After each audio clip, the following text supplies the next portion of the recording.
রাজবাড়ীর দৌলতদিয়া পদ্মা নদীতে জেলের জালে ধরা পড়েছে 25 কেজি ওজনের বিশাল এক কাতল মাছ।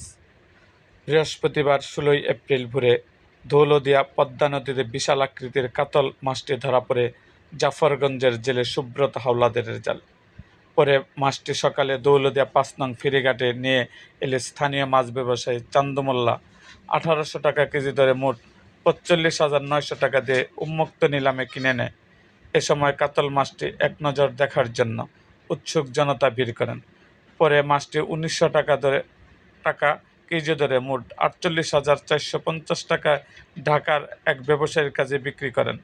এ বিষয়ে গোয়ালন্দ উপজেলা মৎস্য কর্মকর্তা আনোয়ারুল ইসলাম পাইলট বলেন, বর্তমানে নদীতে মাঝে মধ্যে জেলেদের জালে বিভিন্ন প্রকারের মাছ ধরা পড়েছে। এসব মাছ বেশিরভাগ ফ্যাশন জালে ধরা পড়ে। এ ধরনের পদ্মার মিঠা পানির মাছ খেতে খুব সুস্বাদু হয়। এই মাছগুলো সাধারণত বড় বড় ব্যবসায়ী কিনে নিয়ে থাকেন। এরকম আরও ভিডিও পেতে আমাদের মুক্তাগাছার ইতিহাস মিডিয়া ইউটিউব চ্যানেলটিকে সাবস্ক্রাইব করুন এবং পাশে থাকা বেল আইকনটি বাজিয়ে দিন।